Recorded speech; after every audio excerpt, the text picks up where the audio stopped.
नमस्कार मित्रांनो, स्वागत आहे तुमचं पुन्हा एकदा आपल्या एका नवीन व्हिडिओमध्ये। तर शेतकऱ्यांसाठी महत्त्वाचा असणारा आजचा आपला हा व्हिडिओ आहे। तर अवकाळी पावसामुळे बाधित शेतकऱ्यांना मदत देण्यासाठी नवीन जी.आर या ठिकाणी निर्गमित करण्यात आलेला आहे आणि हा जी.आर 10 जुलै 2026 रोजी निर्गमित करण्यात आलेला आहे। तर चला तर मग आपण पूर्ण शासन निर्णय काय आहे या व्हिडिओमधून जाणून घेणार आहोत। तर मित्रांनो, या ठिकाणी शासन निर्णयामध्ये माहे एप्रिल 2026 व मे 2026 या कालावधीत राज्यात विविध जिल्ह्यात अवकाळी पाऊस यामुळे शेती पिकांच्या नुकसानीसाठी शेतकऱ्यांना मदत देण्यासाठीचा हा महत्त्वाचा जी.आर आहे।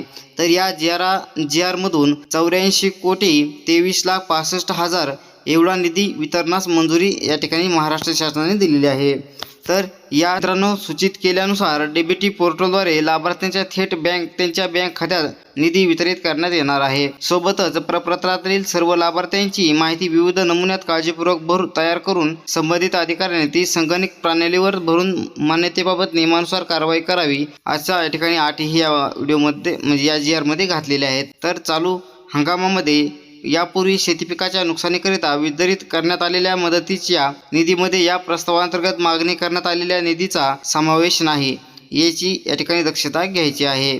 तर एका हंगामात एक वेळेसच याप्रमाणे विहित दराने मदत देण्यात येत असल्याची खात्री करून घ्यायची आहे। तर मित्रांनो, चला तर मग सर्वात महत्त्वाचं म्हणजेच कोणत्या जिल्ह्याला किती निधी मंजूर करण्यात आलेला आहे आणि तुमचा जिल्हा असेल तर कमेंट करून नक्की सांगा। तर या ठिकाणी विभाग, जिल्हा आणि कालावधी तसेच प्रस्तावाचा दिनांक, बाधित शेतकरी, बाधित हेक्टर आणि निधी किती आहे याची संपूर्ण माहिती या व्हिडिओमध्ये आपण घेऊया।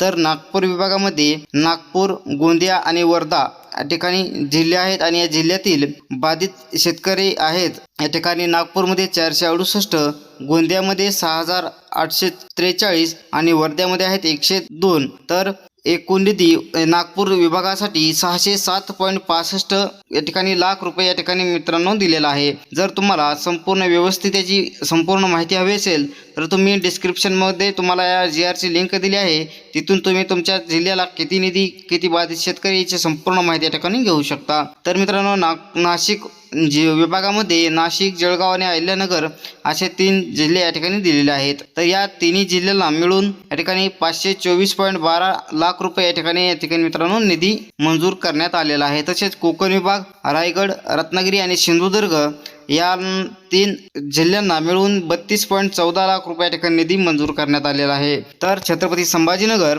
नांदेड, धाराशिव, हिंगोली आणि लातूर या 4 जिल्ह्यांना मिळून 76.99 लाख रुपये या ठिकाणी मित्रांनो निधी मंजूर करण्यात आलेला आहे। तर अमरावती जिल्ह्यासाठी सर्वात जास्त या ठिकाणी निधी मंजूर करण्यात आलेला आहे। तर याला अमरावती, अकोला, यवतमाळ, बुलढाणा आणि वाशिम असे 5 जिल्हे आहेत आणि या 5 जिल्ह्यांसाठी 6,809.55 लाख रुपये या ठिकाणी निधी मंजूर करण्यात आलेला आहे। तर पुणे जिल्ह्यासाठी मित्रांनो सांगली, पुणे, कोल्हापूर असे मिळून यांना एकूण 367.20 लाख रुपये या ठिकाणी निधी मंजूर करण्यात आलेला आहे आणि एकूण निधी हा 84 कोटी 23,65,000 हा संपूर्ण निधी हा संपूर्ण जिल्ह्यांसाठी या ठिकाणी मित्रांनो मंजूर करण्यात आलेला आहे। तर अशा पद्धतीने आजचा आपला हा व्हिडिओ होता। जर व्हिडिओ आवडला असेल तर लाईक करा, इतर तुमच्या शेतकरी मित्रांना हा व्हिडिओ शेअर करा आणि अशाच माहितीपूर्ण व्हिडिओसाठी आपल्या चॅनलला सबस्क्राईब करून ठेवा। बेल आयकॉनवरती क्लिक करा, जेणेकरून नवीन व्हिडिओ आल्यानंतर त्याचा अपडेट तुमच्या मोबाईलवरती येत राहील। भेटूया अशाच माहितीपूर्ण व्हिडिओसाठी आपल्या चॅनलवर। तोपर्यंत धन्यवाद।